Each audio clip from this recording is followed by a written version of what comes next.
بسم اللہ الرحمن الرحیم۔ داستان میں خوش آمدید۔ آج ہم ذکر سنیں گے 4 قابل عبرت عورتوں کا۔ یہ عورتیں واحلہ جو حضرت نوح علیہ السلام کی بیوی تھی، اور واعلہ جو حضرت لوط علیہ السلام کی بیوی تھی، اور آسیہ بنت مزاحم رضی اللہ عنہا یہ فرعون کی بیوی تھیں، اور چوتھا ذکر ہم سنیں گے حضرت مریم بنت عمران جو کہ حضرت عیسیٰ علیہ السلام کی والدہ تھیں۔ سب سے پہلے واحلہ، یہ حضرت نوح علیہ السلام کی بیوی تھیں۔ اس کو ایک نبی برحق کی زوجیت کا شرف حاصل ہوا، اور برسوں یہ اللہ تعالی کے نبی کی صحبت سے سرفراز رہی، مگر اس کی بدنصیبی قابل عبرت ہے کہ اس کو ایمان نصیب نہیں ہوا، بلکہ یہ حضرت نوح علیہ السلام کی دشمنی اور توہین و بے ادبی کے سبب بے ایمان ہو کر مرگئی اور جہنم میں داخل ہوئی۔ یہ ہمیشہ اپنی قوم میں جھوٹا پراپوگنڈا کرتی رہتی کہ حضرت نوح علیہ السلام مجنون اور پاگل ہیں، لہٰذا ان کی کوئی بات نہ مانو۔ دوسری عورت واعلہ، یہ حضرت لوط علیہ السلام کی بیوی تھی۔ یہ بھی اللہ کے ایک جلیل القدر نبی علیہ السلام کی زوجیت اور صحبت سے برسوں سرفراز رہی، مگر اس کے سر پر بدنصیبی کا ایسا شیطان سوار تھا کہ سچے دل سے کبھی ایمان نہیں لائی، بلکہ عمر بھر منافقہ رہی اور اپنے نفاق کو چھپاتی رہی۔ جب قوم لوط پر عذاب آیا اور پتھروں کی بارش ہونے لگی، اس وقت حضرت لوط علیہ السلام اپنے گھر والوں اور مومنین کو ساتھ لے کر بستی سے باہر چلے گئے تھے۔ واعلہ بھی آپ کے ساتھ تھی۔ آپ نے فرمایا، کوئی شخص بستی کی طرف نہ دیکھے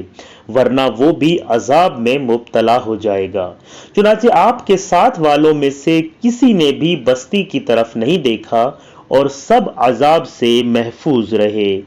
لیکن واعلہ چونکہ ایک منافق تھی، اس نے حضرت لوط علیہ السلام کے فرمان کو ٹھکرا کر بستی کی طرف دیکھ لیا اور شہر کو الٹ پلٹ ہوتے دیکھ کر چلانے لگی، یا قومہ،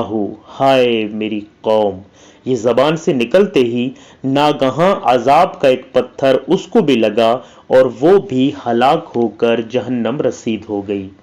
تیسری خاتون حضرت آسیہ بنت مزاحم رضی اللہ عنہا ہیں۔ یہ فرعون کی بیوی ہیں۔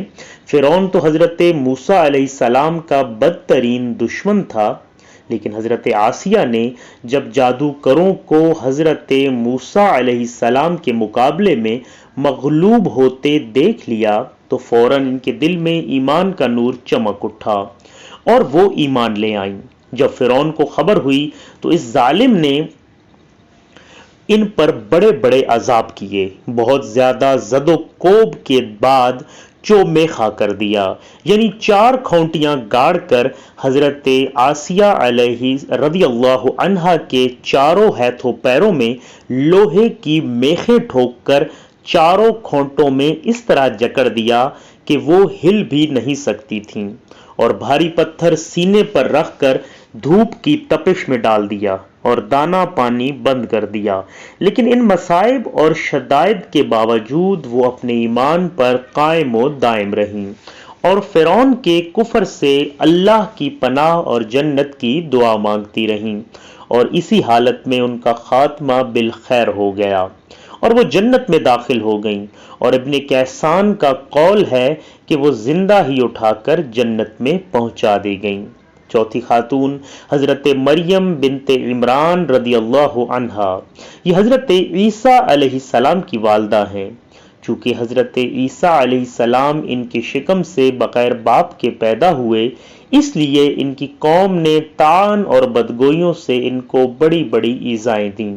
مگر یہ صابرہ رہ کر اتنے بڑے بڑے مراتب اور درجات سے سرفراز ہوئیں کہ اللہ پاک نے قرآن مجید میں ان کی مدح و ثنا کا بار بار ارشاد فرمایا۔ ان چاروں عورتوں کے بارے میں قرآن مجید نے سورہ تحریم میں فرمایا، جس کا ترجمہ یہ ہے، اللہ تعالی کافروں کی مثال دیتا ہے، جیسے نوح علیہ السلام کی عورت واحلہ اور لوط علیہ السلام کی عورت وائلہ، اور یہ دونوں ہمارے دو مقرب بندوں کے نکاح میں تھیں۔ پھر ان دونوں نے ان دونوں سے دغا کیا تو وہ دونوں پیغمبران ان دونوں عورتوں کے کچھ کام نہ آئے، اور ان دونوں عورتوں کے بارے میں خدا کا یہ فرمان ہو گیا کہ تم دونوں جہنمی عورتوں کے ساتھ جہنم میں داخل ہو جاؤ۔ اور اللہ تعالیٰ مسلمانوں کی مثال بیان فرماتا ہے، فرعون کی بیوی آسیہ جب انہوں نے عرض کی، اے میرے رب، میرے لیے اپنے پاس جنت میں گھر بنا اور مجھے فرعون اور اس کے کام سے نجات دے اور مجھے ظالم لوگوں سے نجات بخش، اور عمران کی بیٹی مریم جس نے اپنی پارسائی کی حفاظت کی تو ہم نے اس میں اپنی طرف کی روح پھونکی، اور اس نے اپنے رب کی باتوں اور اس کی کتابوں کی تصدیق کی اور فرما برداروں میں سے ہوئی۔ واحلہ اور وائلہ دونوں نبی کی بیویاں ہو کر کفر و نفاق میں گرفتار ہو کر جہنم رسید ہوئیں، اور فرعون جیسے کافر کی بیوی حضرت آسیہ ایمان کامل کی دولت پا کر جنت میں داخل ہو گئیں۔ اور حضرت آسیہ حق ظاہر ہو جانے کے بعد اس طرح ایمان لائیں کہ فرعون کے سب آرام و راحت کو ٹھکرا دیا، اور بے پناہ تکلیفوں اور ایذاؤں کے باوجود اپنے ایمان پر قائم رہیں۔ بے شک یہ باتیں قابل عبرت ہیں۔ تو ان چار عورتوں کا قرآن مجید کی سورہ تحریم میں تذکرہ ہوا، تو آج ہم نے ان چار عورتوں کا واقعہ سنا۔ اسی طرح کے واقعات کے لیے ہمارے چینل کو سبسکرائب کیجیے اور ہماری ویڈیو کو لائک کیجیے۔